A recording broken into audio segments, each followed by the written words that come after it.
Prezados acadêmicos, amigos da academia, senhoras e senhores, dando prosseguimento à série de mesas que integram o Seminário Brasil-Brasis,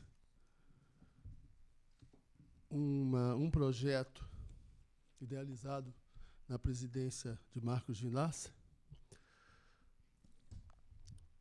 vamos hoje tratar de um tema que traduz a integração que esta casa procura imprimir às suas atividades. A harmonização entre a tradição e a modernidade. O olhar aberto para o passado e para reverenciar a memória dos fundadores, a memória dos acadêmicos. E, por outro lado, voltar-se para a contemporaneidade brasileira. Ou seja, um olhar voltado para a cultura feita e para a cultura que se faz no cotidiano da nossa realidade. Para tratar de o Brasil de hoje no mundo, estamos aqui com o acadêmico Cândido Mendes, Miriam Leitão e Clóvis Brigagão, que, como poucos, entendem do assunto. Para abrir a nossa mesa, falará inicialmente Miriam Leitão. Miriam é formada em jornalismo pela Universidade de Brasília. Exerce a profissão de jornalista há quase 40 anos. Já trabalhou na Gazeta Mercantil, no Jornal do Brasil, na revista Veja, no Estado de São Paulo, e desde 1991 tem uma coluna diária no jornal o Globo. É comentarista de economia da TV Globo, da Rádio CBN, tem um programa de entrevistas na Globo News e o blog www.miriamleitão.com.br, como vocês veem na legenda aqui embaixo, o blog miriamleitão.com.br. Foi presa e enquadrada na Lei de Segurança Nacional durante a ditadura militar. Recentemente, os jornalistas @companhia informou que, entre os jornalistas brasileiros, Miriam é a segunda que mais prêmios recebeu. Entre eles estão jornalismo econômico Ayrton Senna, jornalista do ano pela Ordem dos Economistas do Brasil, da Federação Internacional de Jornalistas pelo Combate à Desigualdade Racial. E, em 2005, Miriam foi agraciada com o prêmio Maria Moores Cabot, da Universidade de Colômbia, nos Estados Unidos, etc., etc., etc. É autora dos livros Convém Sonhar e Saga Brasileira. Com a palavra, Miriam Leitão. Obrigada. Obrigada, professor Domício, professor Cândido, professor Clóvis Brigagão. Eu queria, antes de tudo, agradecer o convite e eu acho que deve ser porque eu gosto muito da Ana Maria Machado, presidente da casa. Deve ser isso que me traz, deve ser esse lobby que me traz aqui para falar nessa mesa com essas pessoas sobre um tema tão importante. E eu já comecei sendo beneficiada aqui na biografia, porque ele falou que eu tenho quase 40 anos. Ele estava querendo ser bonzinho. E aí é o seguinte, esse ano, em fevereiro, eu completei 40 anos que eu pisei numa redação pela primeira vez, eu pisei por acaso. E nunca mais eu quis ir para outro lugar. Então... Foi na adolescência, corrijo. Bom, é verdade, eu não tinha feito com jornalismo ainda não. Era um pouquinho mais, mas era por aí. É comum dizer no Brasil que, sobre o Brasil, que é um país sem projeto. O Brasil é um país sem projeto, as coisas vão acontecendo, mas ele não sabe exatamente para onde ir. E eu queria contestar essa tese. Eu acho que nos últimos anos, nas últimas décadas, o Brasil mostrou uma coerência em buscar determinadas conquistas. E não foram conquistas fáceis. Todas foram muito difíceis. Há outras muito grandes pela frente.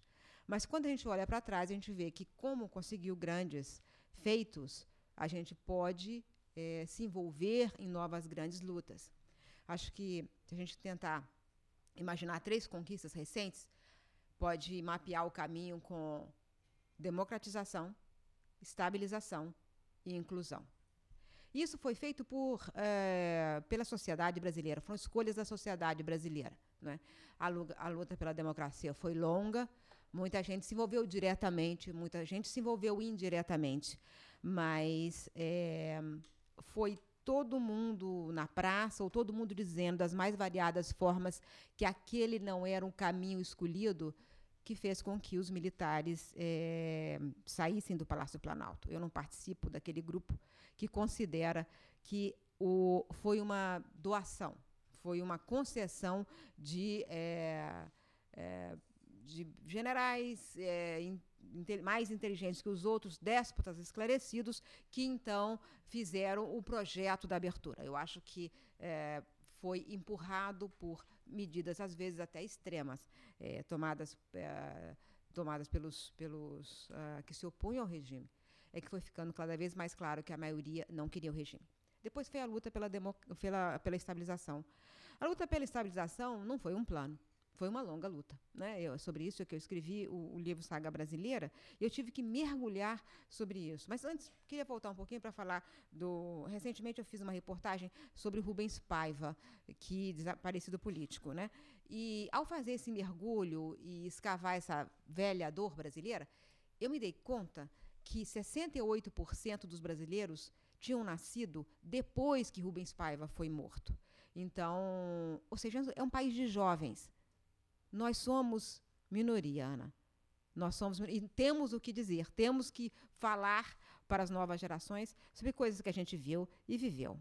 Depois, a estabilização, em 1940, a inflação chegou a 2 dígitos. E ela permaneceu lá até 94. Então, não foi... significa 50 anos de inflação de 2 dígitos. Como é que o Brasil conseguiu fazer a estabilização? Foi porque ele teve que desmontar um pacto inflacionário e remontar uma coalizão da estabilização. E essa coalizão, ela uniu pessoas de partes diferentes da arena política. É só por isso que o país conseguiu. Conseguiu bravamente. Conseguiu, depois de 6 planos econômicos, 1 confisco, 5 moedas, 9 zeros cortados da moeda, divisão da moeda por 2.750, uma moeda virtual, a URV, e nos 15 anos anteriores ao Plano Real, a inflação foi de 13.342 bilhões%. Então, quer dizer, não foi fácil o que nós conseguimos. Nós suportamos tudo aquilo e construímos um projeto. E construímos isso na democracia. A democracia é que lutou seriamente, construiu essa coalizão política pela estabilização. Então, esse foi o segundo momento importante. A partir da estabilização, começa a inclusão. É a terceira parte do nosso projeto até agora. Logo depois do Plano Real, o percentual de pobres caiu de 47% para 38%. Foi o primeiro momento de inclusão da formação disso que se chama nova classe média. Isso aconteceu, então, entre o governo Itamar Franco e o governo Fernando Henrique Cardoso. Depois ficou estável em 38%, e no governo Lula e Dilma caiu para 23%. Então, a gente sai de 47% de pobres para 23% de pobres. E extremamente pobres, a gente sai nesse período de 23% para 8%. Nós já cumprimos a meta do milênio antes de chegar no ano 2015. Então, isso é uma grande tarefa. Nós, brasileiros, conseguimos fazer grandes tarefas. Importante dizer isso, porque nós temos outras importantes tarefas pela frente. O mundo está mudando, o mundo está em turbulência, sobre isso escrevo diariamente. A Europa está vivendo um período de crise, da mais interessante experiência política já feita, que é construir uma moeda entre estados soberanos, a mesma moeda. Bom, isso aí está em crise. E para onde vai a Europa, não sei. Só sei que vai muito devagar. A saída dessa crise vai ser muito lenta. Enquanto isso, os Estados Unidos estão ficando cada vez menos importantes, uma parcela menor do PIB mundial, e a China, de 2000 para cá, saiu de 7% para 14% do PIB mundial. E os Estados Unidos saiu de 23% para 19%. Eles vão se encontrar, segundo a projeção do FMI, em 2017, quando, então, a China será 18%, os Estados Unidos 17%. As coisas não são lineares, né? Pode mudar, pode não ser assim. Não é? E isso, o que significa para um país como o Brasil? Primeiro, é que não é a mesma troca de comando como houve, por exemplo, no século XX, quando saiu a Inglaterra e entrou os Estados Unidos como a principal potência. Agora não, é um mundo multipolar em que há um espaço para nós. Para o que nós queremos, nosso projeto no mundo, que é de ter influência.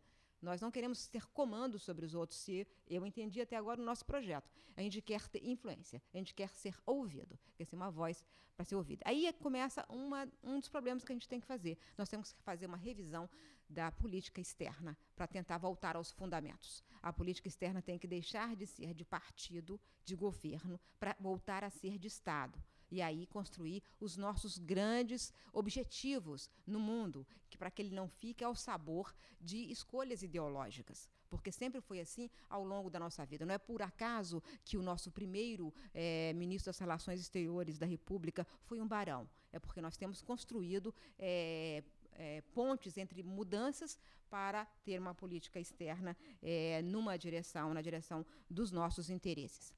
Nesse mundo 21, o que é realmente estratégico? Quais são os recursos estratégicos? Vários deles, a gente tem vários deles. Terra, muitos recursos naturais, água, biodiversidade. Eu queria dar 2 números.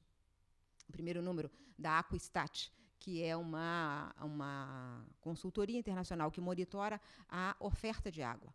O Brasil é o país que tem a maior oferta de água fresca, renovável do mundo. Tem, segundo essa tabela, 15% da água mundial. O Canadá tem até mais água do que o Brasil, mas está congelado. Alguns outros países que têm muita água é água de glaciares que não são renováveis. Então, quer dizer, nós temos muita água. Isso é a primeira coisa importante, é um ativo estratégico para o século XXI. Outro ativo estratégico é a biodiversidade. Eu conversei recentemente com Russell Mittermeier, é o maior conservacionista do mundo. Ele criou o conceito de megadiverso, países megadiversos. E ele divide o mundo entre países megadiversos e os outros. São mais ou menos 200 países no mundo, existem 18 países megadiversos. Desses 18 países, o Brasil é o mais megadiverso. Não é? Ele, em terra e em água doce. A nossa biodiversidade é a maior do mundo em terra e em água doce. A gente disputa com a Indonésia esse campeonato da biodiversidade, só que a Indonésia tem um pouco mais marinha e a gente tem mais em terra e em água doce. Nós estamos fazendo um esforço muito grande para destruir esse patrimônio que herdamos, e nos últimos 20 anos, entre as 2 reuniões no Rio de Janeiro, para discutir a questão climática, o Brasil destruiu 328 mil quilômetros quadrados de floresta amazônica, e isso é o estado do estado de São Paulo, estado do Rio de Janeiro e Espírito Santo somados. É um território dessa dimensão. Então, estamos assim no século XXI. Fizemos bastante, temos bastante recursos e potencialidades, e enormes desafios. São muitos os desafios, e eu queria saber do professor Domício, se o meu tempo está acabando, se eu posso ir logo no último desafio, mais importante, porque eu trouxe isso aqui para marcar o tempo e esqueci de apertar o cronômetro. 10 a 15 minutos. Me empolguei e aí perdi o momento. Então, eu queria falar, por exemplo, tá bom, a gente é um país continental e nós estamos todos engargalados porque o país não fez o investimento necessário, não tem feito o investimento necessário em tudo. Ferrovia, rodovia, portos, aeroportos e tal. E aí o Instituto de ILUS, Supply Chain, fez uma conta. O que o Brasil precisa, quanto que ele precisa de investir para ele chegar chegar no nível atual de eficiência logística dos Estados Unidos? Bom, ele precisa investir 2% do PIB ao ano por 25 anos. Seria, mais ou menos, grosso modo, 900 bilhões de reais.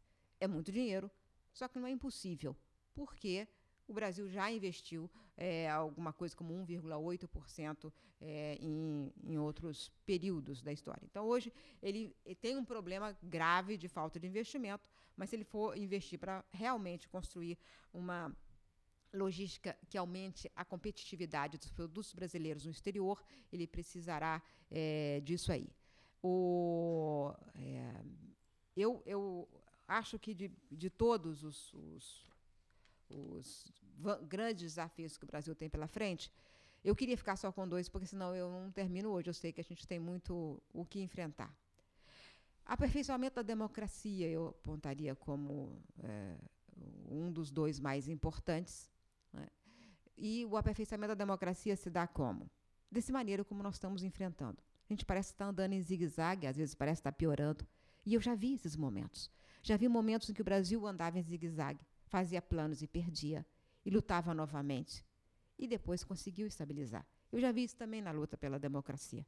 Houve momentos, 77, fechamento do Congresso e pacote de abril. Parecia que estava tudo tão longe. Em 79, a gente teve a anistia. Então, eu aprendi a ter calma com o Brasil. Mesmo quando parece que está tudo muito difícil, a gente está caminhando na direção de aperfeiçoar a democracia. E como? Eu não acredito numa reforma política redentora, que vá resolver todos os nossos problemas, e nossos problemas são de qualidade de representantes e dessa relação entre representados e representantes. Mas eu não acho que isso vai ser construído com uma reforma política. A reforma política pode aperfeiçoar algumas coisas, mas nós temos que trabalhar em várias frentes para aumentar o controle e a transparência da ação dos governos e do uso do dinheiro público e dessa relação entre representantes e representados. Então, tem um longo trabalho a fazer aí. Na próxima semana começa o julgamento do Mensalão, e eu acho que ele é importante, não por ser uma briga com um partido, porque eu acho que nós sabemos muito bem que todos os partidos têm momentos, desculpa, explicações a dar. Eu estou saindo de um resfriado forte. Tem explicações a dar, tem atos de seus partidários que precisam ser explicados. Mas eu acho que o Mensalão é um momento em que integrantes de um governo, de um presidente muito popular, que permanece popular depois da presidência, vão a julgamento. E aí, só vai a julgamento porque a sociedade decidiu que chegasse a isso. Então, isso é importante, ou seja, o fato de ser popular não significa que tudo se aceita desse grupo político, né? Ele pode ser eleito, ele foi eleito para continuar no governo, mas não para permanecer com mesmas práticas. Não é só desse partido, eu insisto, nós sabemos muito bem as culpas que recaem sobre outros partidos. Então, o que o país está precisando é de novas práticas, e não necessariamente culpar um ou outro partido.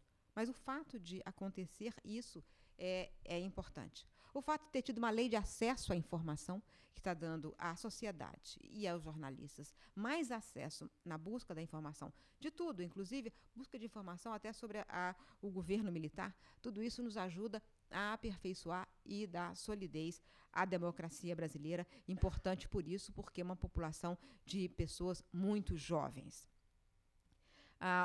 Mais importante, eu acho que o mais importante dos desafios, todos vocês vão concordar comigo, e eu vou poupar a nós todos de usar os números, vamos ficar só nos conceitos, é a educação. Assim, nós não podemos realizar o nosso projeto com a forma medíocre da educação brasileira. Vamos só pensar numa coisa, quer dizer, nós fizemos a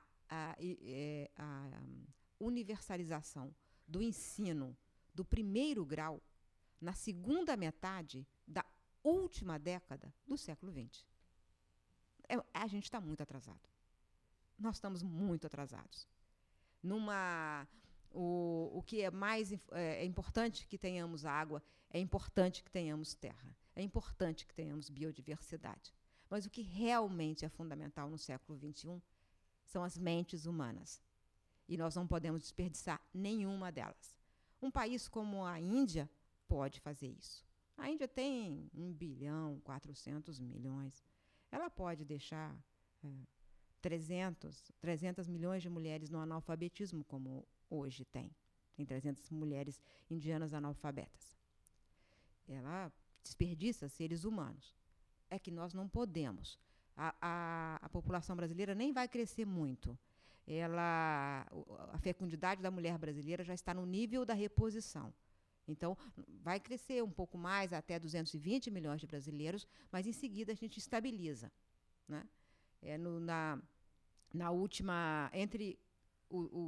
Entre o 2000 e 2010, diminuiu em 5 milhões o número de brasileiros com menos de 14 anos. Nós já estamos fazendo a transição demográfica fortemente.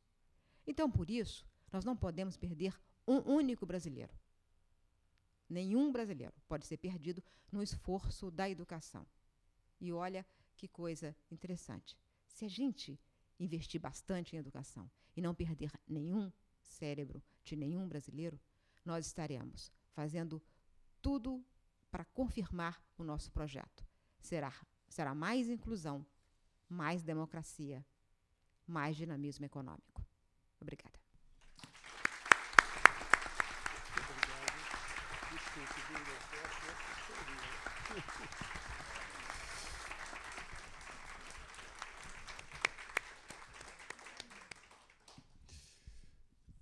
Ainda ressalvando a informação inicial que eu dei sobre o tempo de atividade da jornalista, eu reitero que ela começou bastante cedo, eu diria na adolescência, um pouco antes, né? Então a palavra agora vai para Clóvis Brigagão, que é cientista político, professor, pesquisador, consultor nas áreas de ciência política, relações internacionais, estudos de paz e segurança internacional e ecologia há muito tempo. Doutor em estudos estratégicos internacionais pela Universidade Federal do Rio Grande do Sul. Coordenador do curso de pós-graduação Estratégias de Negociações Internacionais do Centro de Estudos das Américas, UCAM. Especialista representante do governo brasileiro, MRE, Comissão Hemisférica sobre Medidas de Confiança Mútua da OEA, e membro da Comissão Nacional de Apoio à CPLP/MRE, ano 2000. Coordena o Grupo de Análise de Prevenção de Conflitos, GAPCOM, e a Escola Sérgio Vieira de Mello, EPAS, e o PERJ-UCAM. Publicou dezenas de livros no Brasil e no exterior, e escreve frequentemente para revistas acadêmicas e para jornais do Brasil e do exterior. Consultor e membro do conselho editorial de várias publicações, entre elas a Revista Contemporânea da PUC, a Peace Review, o Palo Alto, nos Estados Unidos, o International Journal of Peace Research, a Revista Internacional de Políticas Públicas. É ainda coeditor do NUSEG da UERJ. Vai falar Clóvis Brigagão.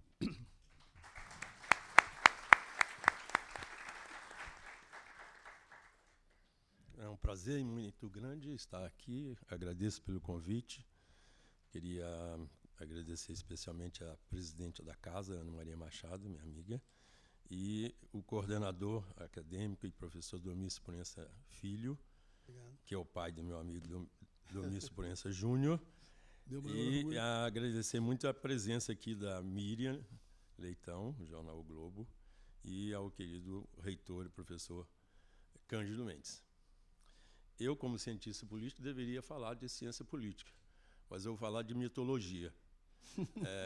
O Brasil, como pano de fundo, não que nós sejamos reduzidos a essas mitologias que eu vou mencionar aqui, mas eu queria trazer a vocês um pouco dessa mitologia a fim de nós pensarmos o Brasil através deles. O primeiro fica no norte, é o nosso Curupira, que é um ser mitológico, híbrido, porque ele tem os cabelos vermelhos, ele tem o corpo para frente, os pés para trás. Nós não sabemos, pensando no Brasil, se o Brasil está indo para frente, está indo para trás, ou se está parado, ou se move. Então, o Curupira expressa um pouco, principalmente como guardião das nossas florestas, daquilo que a Miri falou do ecossistema. Ele é o guardião, ele é o caçador dos caçadores. E como o nosso ecossistema é muito importante, o Curupira é o guardião dessa nossa riqueza. O segundo mito é o Saci Pererê. O Saci Pererê, lá nos Pampas, no sul, ele aplica com toda a sua travessura, ele sem maldade, ele não é maldoso, mas ele usa aquele gorro vermelho meio capeta, brinca com todo mundo, brinca com as vacas, com os bois, com os homens, usa um cachimbo de pai de santo, tem uma perna só e é um verdadeiro, faz diabruras eternas, muito brasileiro. Muito, muito brasileiro. O terceiro mito é um mito literário. É um mito literário que o nosso grande paulista, e a gente vê que São Paulo também faz coisas bonitas, o Mário de Andrade, é o mito que retrata o povo brasileiro. Essa mistura do povo brasileiro. O Macunaíma, o herói sem caráter, isso não significa que é um herói de mau caráter, embora no Brasil nós conhecemos muito mau caráter, né? E então é um mestiço, é um controlador, é um irônico, faz referência ao folclore brasileiro, e essa misturança, essa mestiçagem do Brasil e da nossa linguagem. Porque o Macunaíma fala uma língua que não está no dicionário, desculpe a Academia Brasileira de Letras, ele é uma língua que está no povo, que fala diferente do português de Portugal, diferente do português de São Paulo, e é uma bagunça só. Então, ele, no plano mítico, ele é o representante, o herói do nosso caráter. Repetindo, não é o herói do mau caratismo, mas apenas que não tem caráter. Ele se faz em todo lado.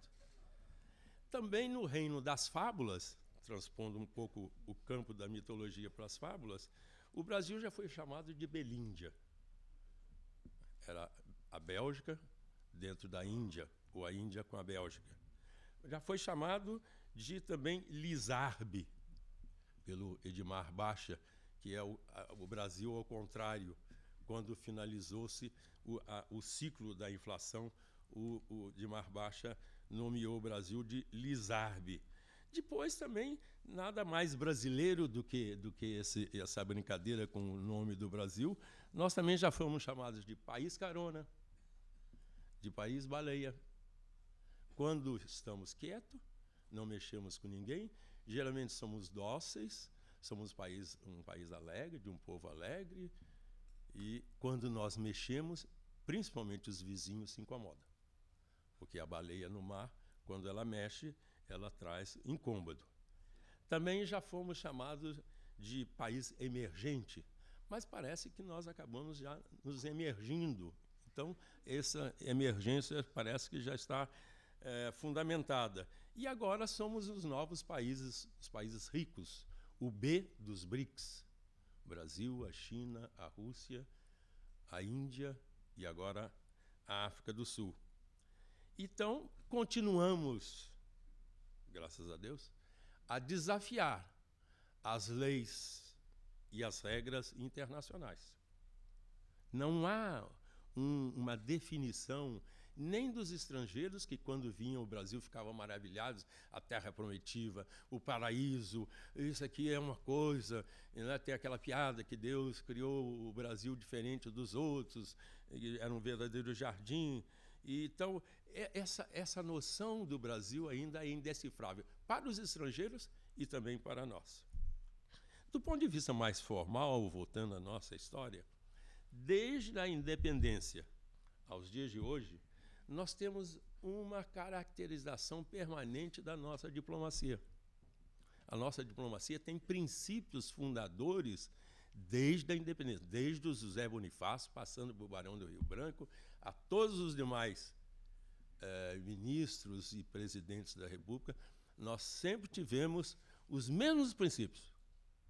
A resolução pacífica dos conflitos, a autodeterminação dos povos, a não ingerência nos negócios dos outros países. Esse mudou quando nós fomos convidados a ir ao Haiti comandar militarmente a MINUSTAH, a Força de Paz da ONU. Nós mudamos, na época do ministro Celso Amorim, a não ingerência pela solidariedade, ou a lei humanitária da ingerência através dos princípios da Carta das Nações Unidas.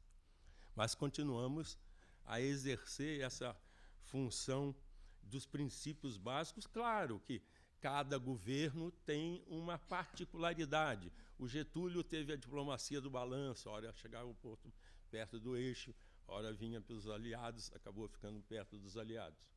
O Juscelino Kubitschek teve outra ação. A política externa independente, tanto do Jânio, do Jango, teve outra incidência. Os próprios, no regime militar, que todos nós sabemos o que foi, também teve a sua incidência.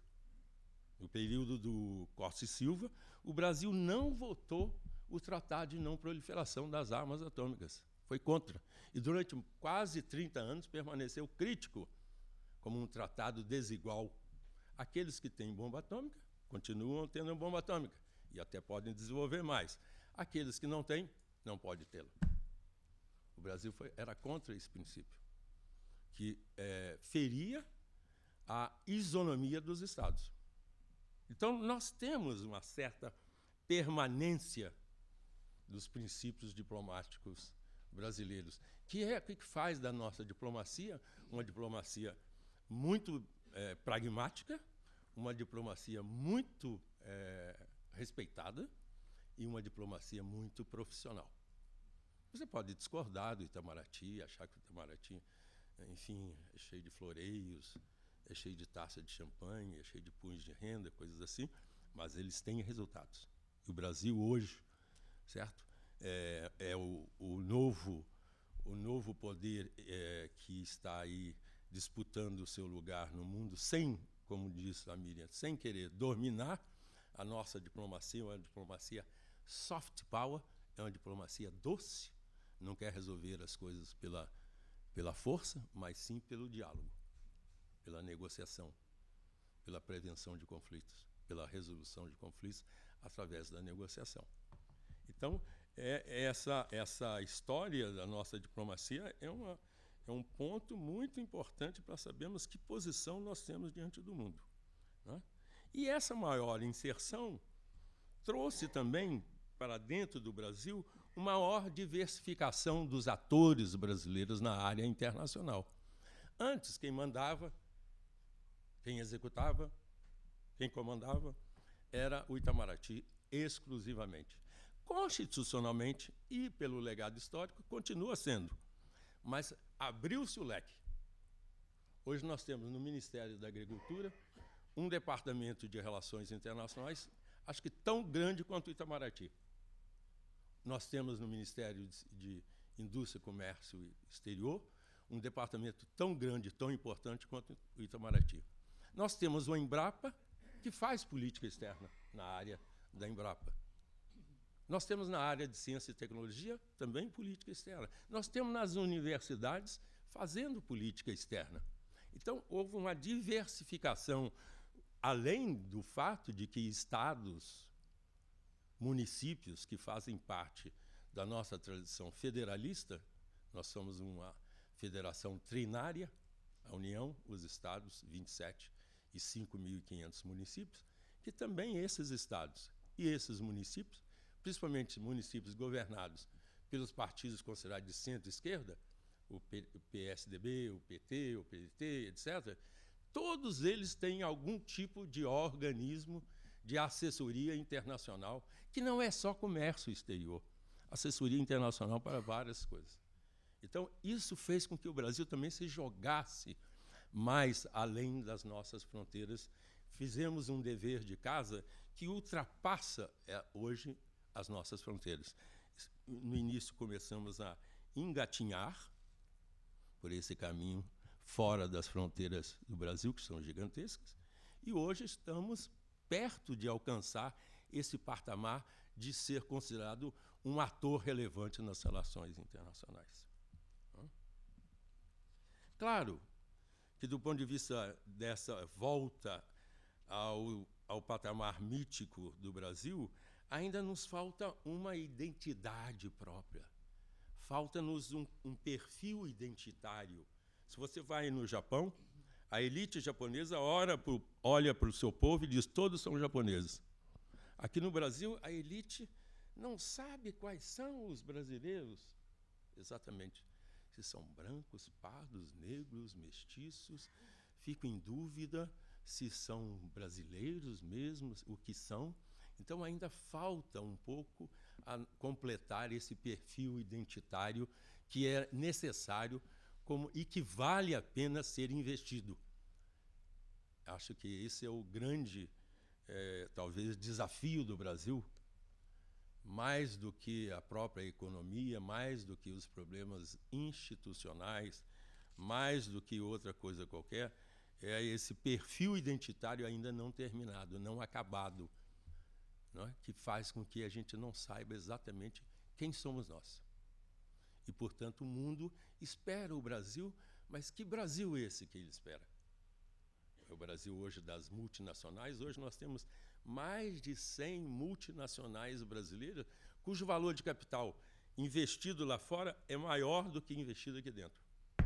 Isso é um sinal de internacionalização do capital brasileiro, sem dúvida nenhuma, concreto, real, e aí está. Nós tínhamos, até os anos 90, a Petrobras, a Odebrecht, que investia na África, não sei o quê, umas 4, 5 chamadas multinacionais ou grandes companhias brasileiras. Hoje nós temos mais de 100. Então, isso representa um enorme investimento da força de trabalho e do capital brasileiro fora. Estamos na 6ª posição econômica, mas ainda é um país que desafia estrangeiros e propriamente os brasileiros a definir essa posição identitária no mundo. Creio que também 3 vetores nos ajudam um pouco a entender essa posição do Brasil hoje no mundo. A redemocratização, todo esse período da redemocratização, com todas as dificuldades institucionais e políticas que temos ainda, né, principalmente na área do legislativo. A integração regional. O Brasil era muito voltado de costas para os seus vizinhos e hoje está se integrando aos seus vizinhos, como garantia desse patamar para se inserir no mundo. E terceiro, a globalização.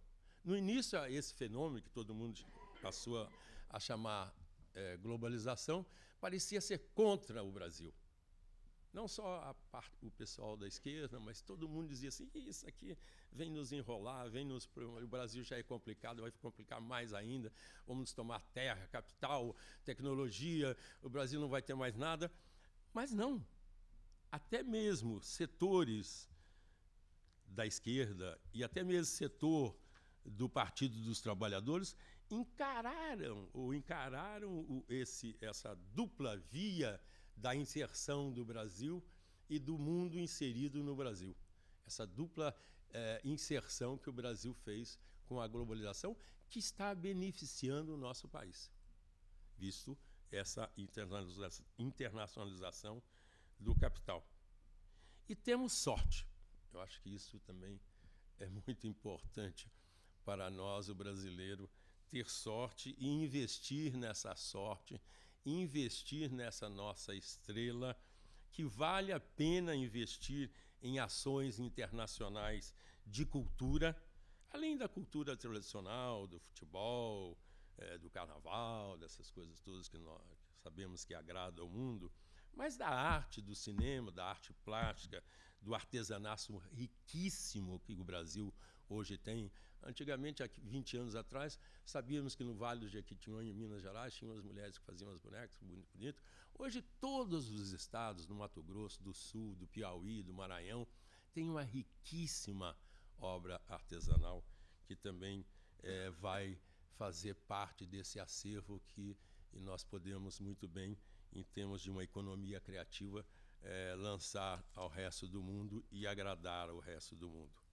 Então, o lugar do Brasil no mundo tem aí seu desdobramento natural, sem deixar de lado o que o governo Dilma está de olho: a tecnologia, a ciência e a inovação. É a palavra de ordem do governo Dilma, é isso. É a tecnologia, é a ciência, é a inovação. Parabéns, muito bem. Mas temos que ter o conhecimento aprofundado disso, com bases precárias, como também a Miriam chamou a atenção, da nossa educação. Então, é preciso aprofundar esse conhecimento da educação, né? Temos que abolir, eu acho, eu que sou mineiro, abolir o falatório, o barroquismo do palavrório e o nacionalismo como ideologia de improvisação. Esses são 3 pecaditos terríveis para o Brasil. Adotar o internacionalismo mestiço que nós somos, que é inserido e, ao mesmo tempo, encerado, vigoroso, de mão dupla, com qualquer negócio bilateral, multilateral, internacional. Ainda uma pequena polêmica, para finalizar. A polêmica que um debate entre pessimistas e otimistas. Em sua última entrevista na revista Isto É, o ministro das Relações Exteriores, Antônio Patriota, configura o otimismo. Refuta a tibieza e a timidez do Brasil e da nossa diplomacia. E consagra o otimismo da nossa inserção no mundo. Estamos feitos. Estamos de parabéns. Ao contrário, o ex-embaixador Rubens Barbosa manifesta-se pessimista e declara o enterro do Mercosul. Acha o Mercosul apenas como um navio que, no momento, está no porto para conserto e um dia, talvez, volte a zarpar pelo mar. Mas não esse pessimismo que a gente possa dizer que está enterrado. Outro que nunca poderia imaginar pessimista é o nosso querido e genial Eliezer Batista, que disse há pouco nos jornais que o Brasil está virando colônia africana. Por favor. Né? Em termos econômicos. Tem uma certa dose de realismo, pois contamos exageradamente em nossas exportações apenas com produtos básicos, sem agregar valor e sem criar empregos de qualidade, graças às nossas deficiências educacionais. Minha percepção é de que o Brasil será chamado cada vez mais, para o nosso orgulho ou desespero, como ator relevante nos negócios do mundo. Na área econômica, na área comercial, na área estratégica, de paz e segurança. Nós somos um dos 10 maiores contribuintes das forças de manutenção da paz da ONU. Não é pouca coisa. Esse é um bom caminho, que as nossas forças armadas ainda não entendem. Esse desafio, com vocação de grandeza, esse é o lugar que eu gostaria de ver o Brasil pudesse oferecer, pelo menos aos meus filhos. Muito obrigado. Obrigado.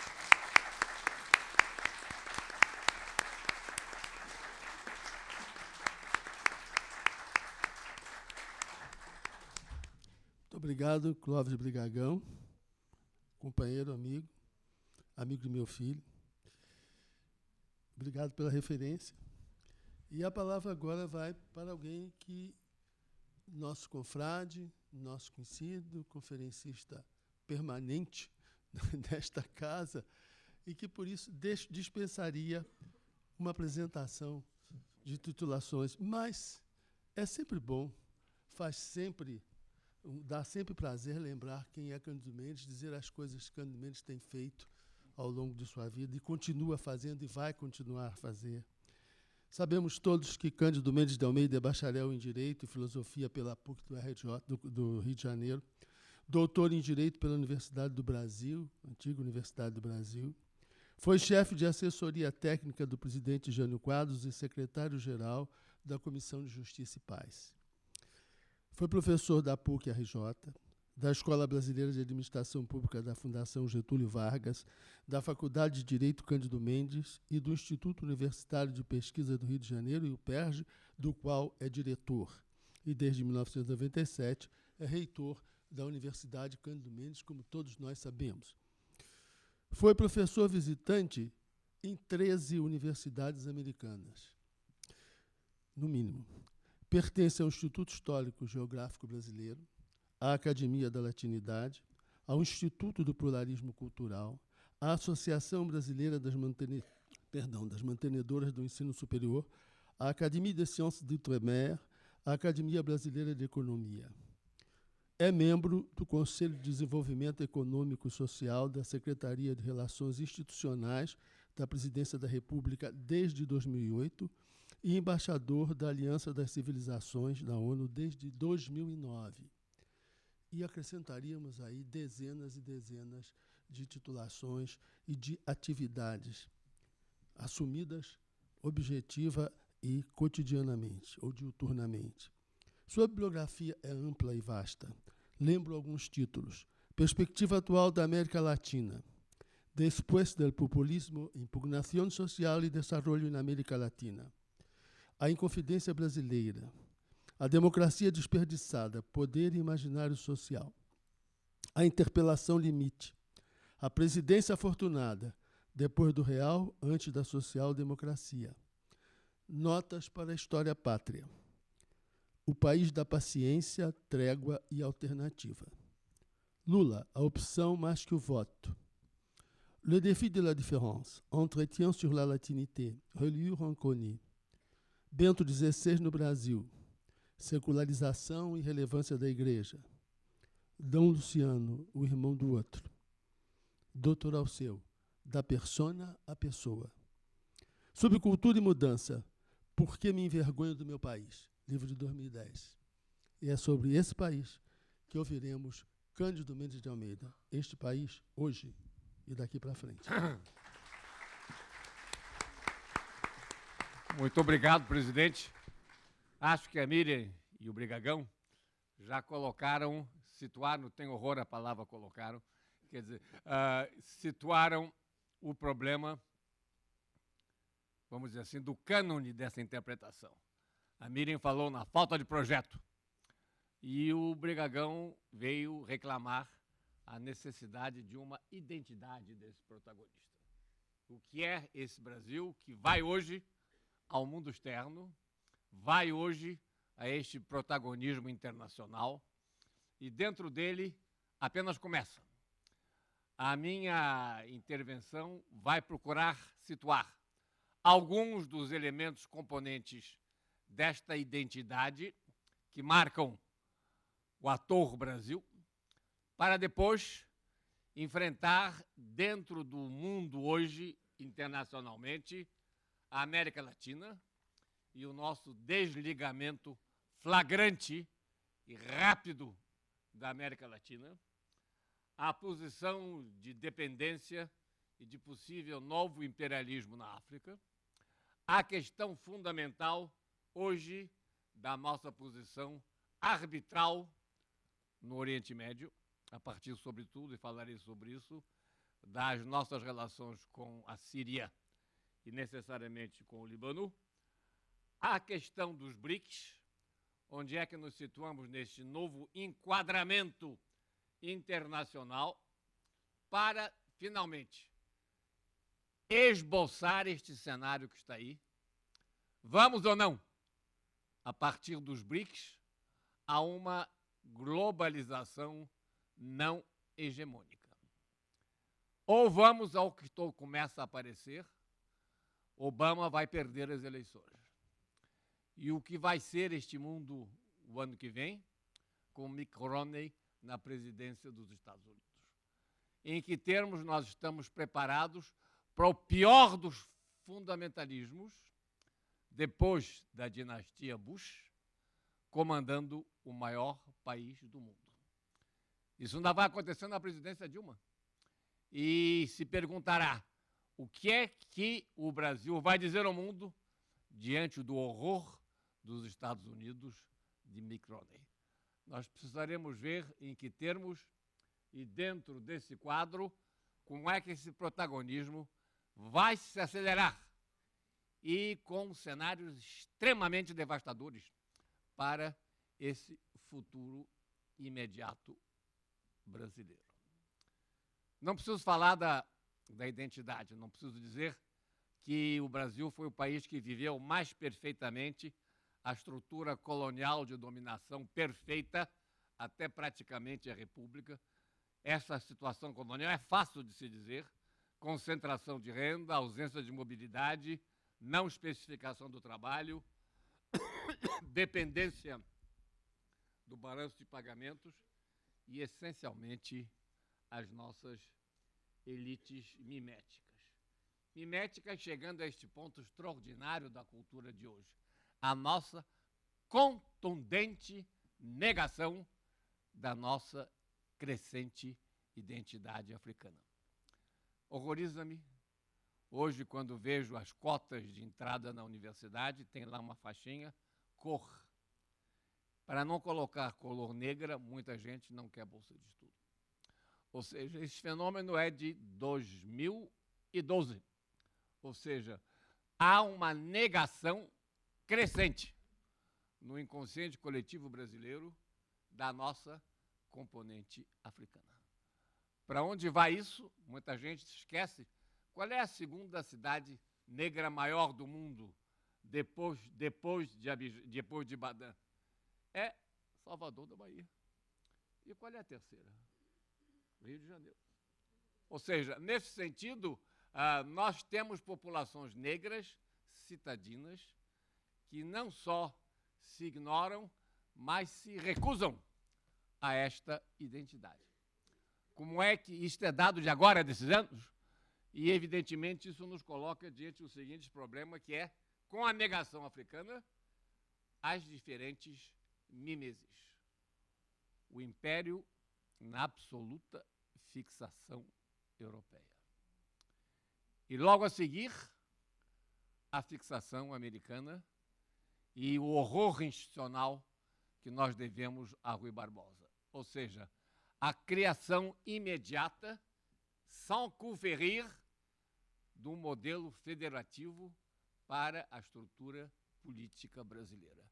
Rui Barbosa criou sozinho a Federação da República, mostrando como as elites miméticas não tinham, de fato, capacidade de consórcio ou de confederação, com o resultado atroz de criar a República do Café com Leite, com a autonomia dada pela Federação a 2 estados brasileiros, nisso que foi o grande desequilíbrio da Primeira República, neste particular. E é evidente também, nós esquecemos, por outro lado, o seguinte: quem era o grande inimigo público do Brasil na Primeira República? Quem era o país odiado pelo Brasil, muito menos, aliás, do que eles odiavam o Brasil? Chama-se Argentina. É preciso se entender, nesse começo do século passado, o modo pelo qual os argentinos falavam nos macaquitos brasileiros, não é? O modo pelo qual, naquele momento, pela concentração de recursos vindo dos primeiros ciclos de exportação do capital novecentista, a riqueza de Buenos Aires, a ocidentalização de Buenos Aires, a arquitetura europeia extraordinária de Buenos Aires, como podia se comparar com a do Brasil? Inclusive, nessa sociologia, nenhum presidente brasileiro foi a Buenos Aires na Primeira República. Quer dizer, e por quê? E em que condições? O que foi essa relação e o que foi esta relação de tensão, onde ainda estávamos essencialmente herdando o subdesenvolvimento. Praticamente no Brasil, essa situação muda a partir de Juscelino Kubitschek.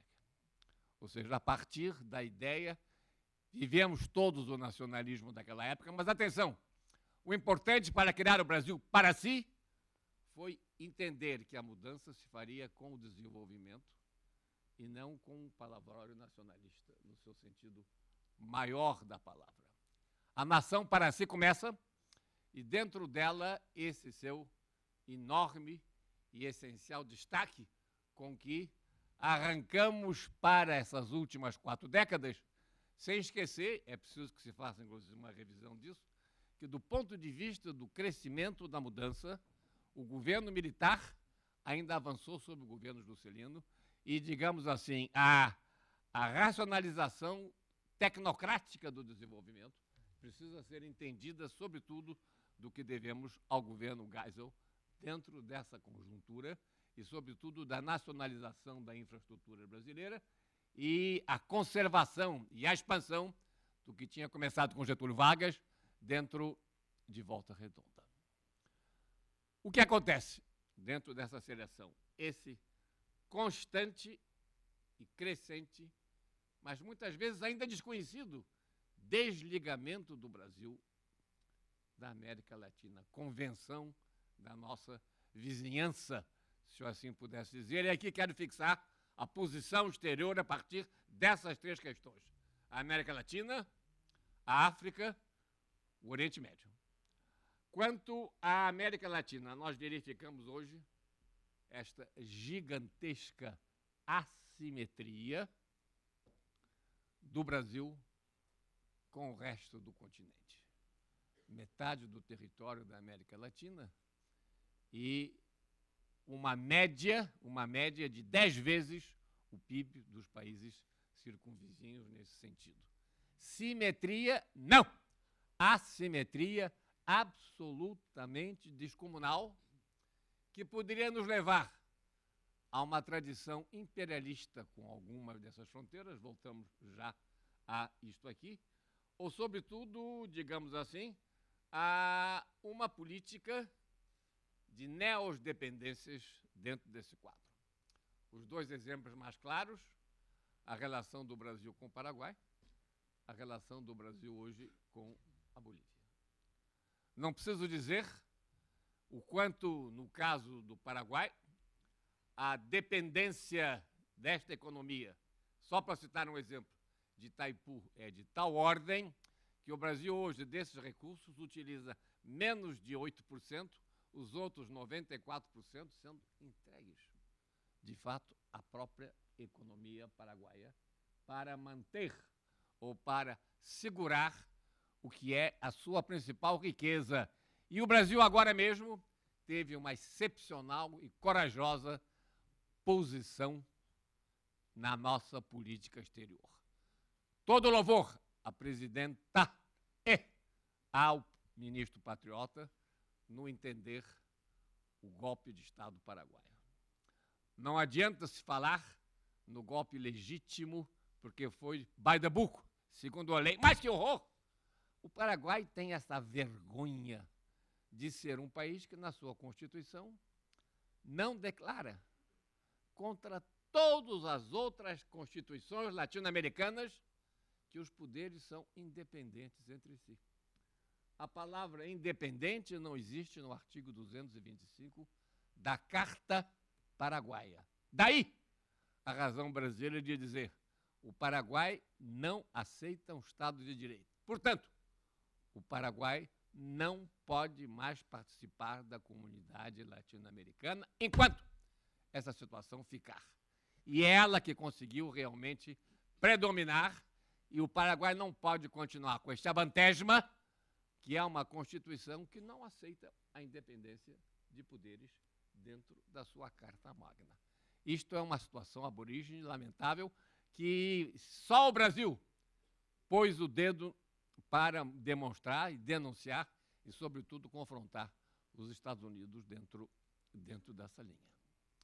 Não preciso falar de como a Bolívia, não precisamos discutir aqui o que é o peso extraordinário da Petrobras dentro da economia boliviana. A troca realmente de gás por petróleo deixa a Bolívia completamente na balança e na dependência, e isto é que é muito sério, nós podemos discutir tantas vezes depois, não de um país, mas de uma companhia brasileira para seguir o seu futuro. É a Petrobras ou é o Brasil que comanda a economia boliviana? Nós precisamos ainda ir muito mais adiante para verificar este grau de dependência e de assimetria. E aí continuamos e verificamos de que maneira o Brasil, nessa nova emergência, tem entendido muito bem o fracasso e a desmoralização das repúblicas ditas bolivarianas. Não se trata apenas do fracasso de Chávez, nem de Correia, apenas trata-se de verificar até onde esta conjugação se deu no momento em que ainda os Estados Unidos precisavam apenas do petróleo venezuelano e que aí chegavam a um jogo de negaças e de acertos para assumir, para definir e colocar o que seria esta convivência. Depois do que acontece no Brasil, depois dos poços de Tupi, depois do que são as novas jazidas petrolíferas, que deixam apenas a 1/3 delas as receitas, os recursos bolivarianos, as repúblicas bolivarianas têm cada vez menos poder de negociação internacional frente ao que já é, não só a produção petrolífera brasileira, mas o que vai ser dentro desses próximos anos. Esta condição ainda se reflete mais, para ficarmos na América Latina, em duas outras perspectivas. Primeira, é de que se nós estamos numa situação de absoluta hegemonia latino-americana, hegemonia que cresce e avulta, nós estamos hoje com um partner internacional que vai se juntar a nós nos BRICS. E esse é o México. É preciso se atender ao que foi o sucesso do PRI na última eleição mexicana para compreender como é que, enfim, o México voltou à situação partidária, eliminou as dependências americanas, as independências americanas do Calderón, e a partir disso nós estamos vendo o Nieto voltar um pouco à bela e clássica tradição do PRI de um século passado. Mas é este México extraordinário que vai agora se associar ao Brasil ou não? Ou, como nós estamos vendo nos últimos dias, já está nesse momento querendo entrar também para o Conselho de Segurança, coisa que nós não estamos podendo fazer também. Mas então, isso mostra que o futuro da América Latina não vai ter nada a ver com os lindeiros aqui à nossa volta. Basta verificar o seguinte: qual é hoje a relação do PIB argentino com o brasileiro? O PIB brasileiro é 6 vezes maior do que o PIB argentino. E isso nos deixa numa condição de expansão, onde também nós temos que olhar de novo para outros dados do que é ainda esta relação com a América Latina. Por exemplo, a relação que mal começa a surgir hoje nos meios internacionais, os pieds noirs brasileiros em Caiana.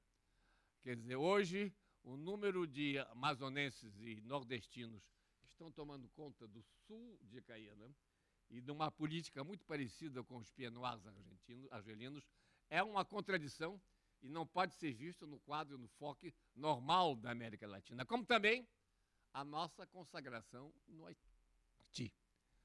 Nós estamos no Haiti não por causa da América Latina, já desligados da América Latina.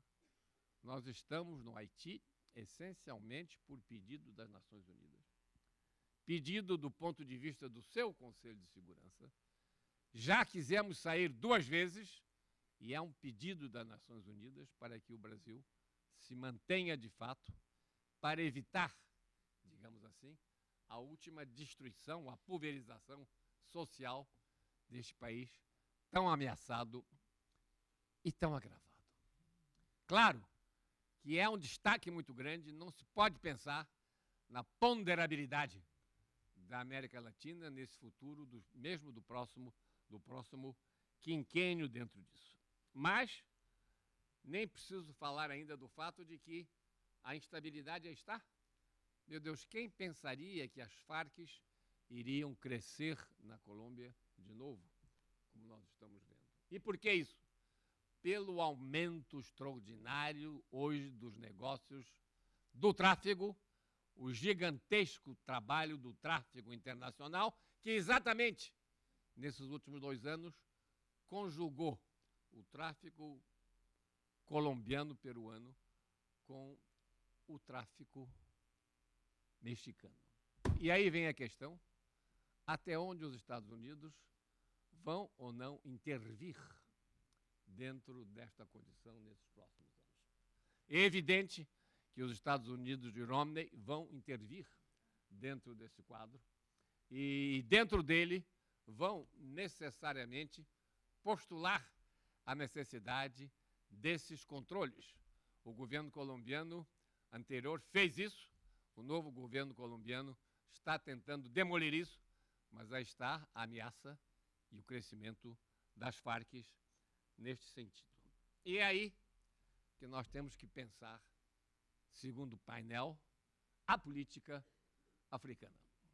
Voltando a esse passado, e o Gagão citou isso tão bem, é preciso que se entenda que o imperativo econômico da escravidão na África criou, durante 2 séculos, a relação direta África, Salvador, Rio de Janeiro, no comércio dos escravos, isolando cada vez mais Lisboa e deixando de fora o mundo europeu para o que foram os famosos entrepostos da rainha Janga, e a partir dela o que foi um comércio internacional violentíssimo, não português não, afro-brasileiro, dentro dessa importância e dentro naquela época, da eliminação do que pudesse ser a diferença afro-brasileira, com inclusive as consequências interessantes do ponto de vista macrogeográfico. De tal maneira, a preocupação era para exportar os negros, ir ao comércio dos escravos, que jamais, controlando as bordas oceânicas, em Moçambique e em Angola, jamais as duas áreas se integraram. Quando isso poderia ter sido feito se houvesse uma colocação realmente africocêntrica naquele momento. Mas a dispersão colonial da escravidão dentro dessa marca criou essa situação cada vez mais difusa no se entender ou no se defender o que poderia ter sido outro cenário, não fosse a rainha Janga, estou dando um exemplo, para a presença portuguesa dentro da África. E, evidentemente, é esse mesmo comércio escravo, a força desse comércio escravo, a partir de Gorée, e, sobretudo, chegando a esse fenômeno extraordinário que é o Cabo Verde. O que impressiona no Cabo Verde é de como ali se criou um conjunto econômico totalmente dedicado à exportação maciça de escravos para o Brasil.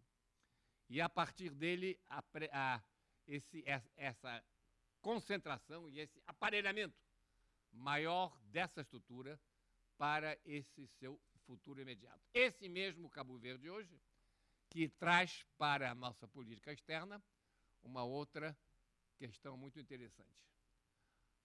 Cabo Verde não quer mais saber da comunidade dos países de língua portuguesa. Cabo Verde está, a cada momento, renunciando ao português.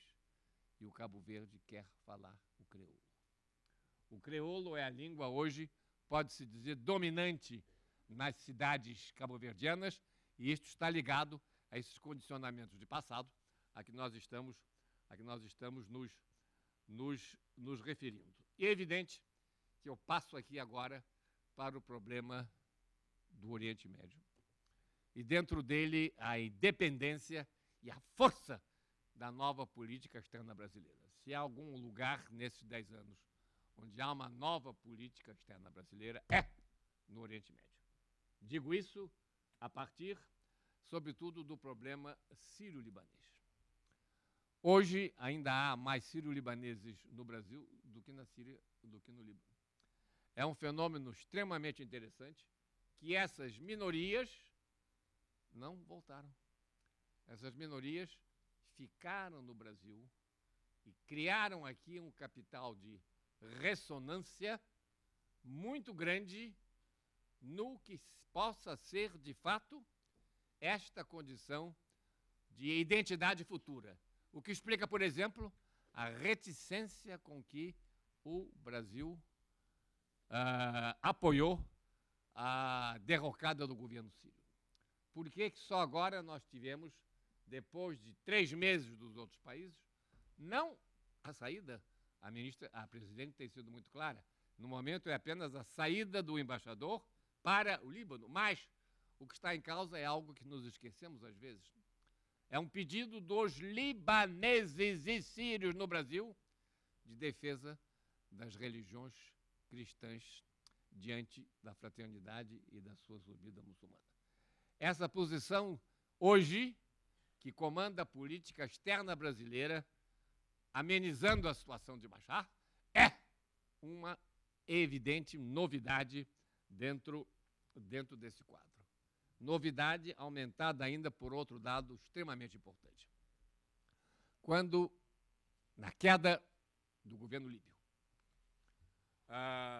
o Brasil condenou as Nações Unidas, declaração da nossa presidente. Por quê? Porque não cabe às Nações Unidas, nem sobretudo, ou melhor, não cabe, não cabe à OTAN entrar no problema ou nas discussões da Líbia. Quem tem que discutir os problemas da Líbia é as Nações Unidas, através, evidentemente, do Conselho do Oriente Médio. A primeira autoridade internacional que defendeu contra a OTAN a autonomia do Oriente Médio para regular a situação da Líbia foi, essencialmente, a tarefa e foi o trabalho da presidente Dilma. E é preciso também, dentro disso, chegar ao seguinte. Ainda hoje vimos, não sei se viram na televisão, na internet, o vigor com que a presidente Dilma, hoje em Londres, protestou contra o banimento da visita de autoridades iranianas aos Jogos do Mundo, aos Jogos Olimpíadas. Não tem sentido, nem tem condição uma perspectiva dessas, porque isso vem na larga tradição. Nenhuma outra nação, hoje, do mundo, digamos, ocidental, defendeu o Irã contra Israel, contra exatamente o Brasil. E isso por quê? Isso essencialmente em função do fato de que muitas vezes a gente se esquece que Israel tem a bomba atômica. Não se sabe muitas vezes que Israel tem a bomba atômica. E em termos de defesa fronteiriça, o inimigo não pode também ter a bomba atômica. Quer dizer, é possível se manter essa situação que, no fundo, é a do lobby judeu em Nova York e em Wall Street, ou o Brasil, justamente, o que fez? Veiculou ou situou o problema de que ceteris paribus quer dizer, é preciso que realmente se entenda, que se situe o problema de que ou se desarma Israel ou não se pode evitar o desenvolvimento da arma atômica iraniana. Nós vamos ver como é que efetivamente isso vai continuar, mas tem sido constantes da política externa brasileira, inovadora e criativa dentro da sua posição internacional. Isso nos leva... Tem quanto tempo, presidente? Isso nos leva à seguinte questão. Primeiro, o problema dos BRICS. Globalização não hegemônica. Mas, meu Deus, que maus comparsas, que sócios diferentes os cinco que estão aí. Ou seja, não há nada de mais incongruente do que a relação entre a Índia e a China. Precisa ver o desprezo que os chineses têm pelos hindus. Quer dizer, quando os hindus estivemos lá há um mês ainda, quer dizer, quando começa a pregação de que não há democracia na China, os chineses dizem, e os párias? Como é que se pode falar numa democracia com os párias? Como é que se pode falar? Como é que a Índia tem ousadia de criticar a China? Num quadro desses, onde 1/3 da população vive sem poder ter um olhar de cidadania. E o pior não é isso. Essa situação continua e prospera, e é preciso se ver como é que isso se define.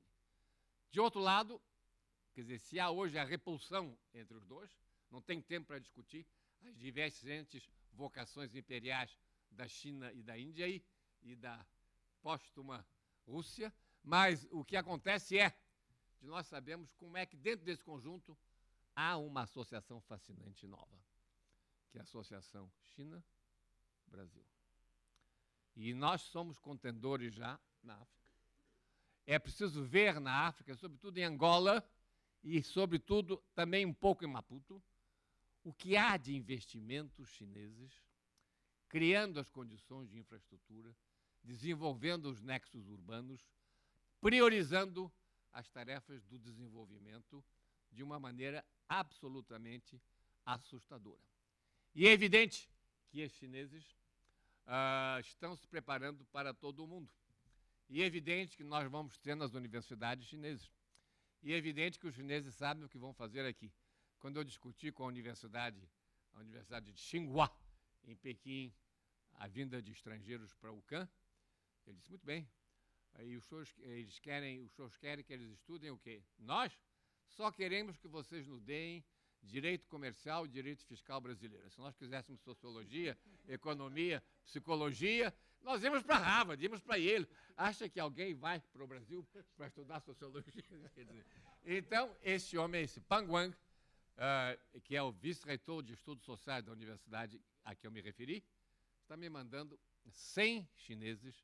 Disse, bom, mas eles vão ter que saber a língua, vão todos sabendo português perfeitamente. Quer dizer, então, veja bem, o que eu quero dizer é que vai haver nesses próximos anos uma clara ocupação chinesa dos quadros de formação brasileira. Não, de formação no Brasil para os quadros dessa hegemonia chinesa. Deixo aqui para não poder entrar no Apocalipse. Quer dizer, o Apocalipse é o seguinte, e fica para um outro momento. Quer dizer, Mick Romney ganhando, em que termos fica a política externa e independente brasileira? Como é que isso vai se dar? E em que termos, desde agora, este é o maior protagonismo que o governo brasileiro pode ter, de lutar por uma globalização não hegemônica e manter a opção pela democracia, pelo multiculturalismo e, de fato, por esta coexistência no mundo democrático. Muito obrigado. Obrigado, mestre.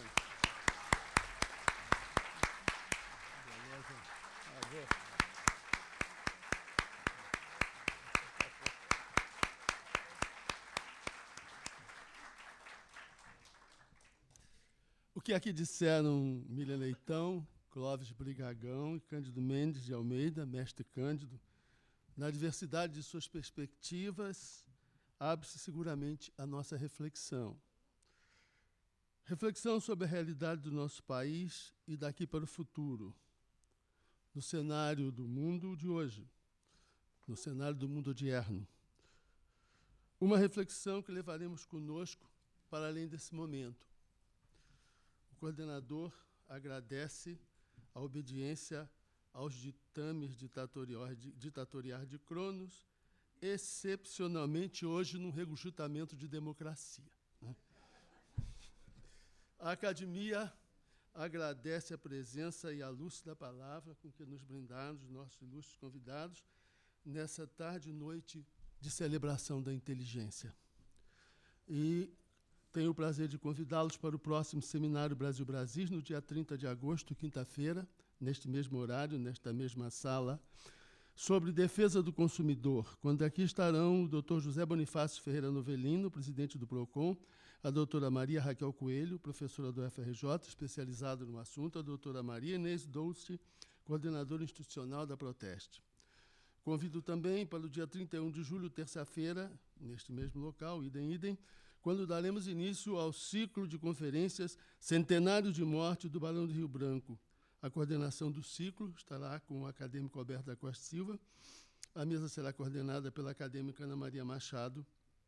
A mesa deste dia, que terá o título No Tempo do Barão. Também aproveito para convidá-los, com muito prazer e muito orgulho, para o lançamento do livro de Cleonice Berardinelli, Gil Vicente Autos, que está nos esperando no Petit Trianon. Agradeço a presença de todos, agradeço a presença dos acadêmicos Tarcísio Padilha, Antônio Carlos Sequim, Nélida Pinhon, Ana Maria Machado, Geraldo Holanda Cavalcante, Alberto da Costa Silva, Evanildo Bechara, Cícero Tandoni, Ivo Pitangui, Marcos Vinícius Vilaça, Eduardo Portela. E agradeço também a todos os presentes e a todos os que nos acompanharam via internet na transmissão online desta fala. Está encerrada a sessão. Muito obrigado.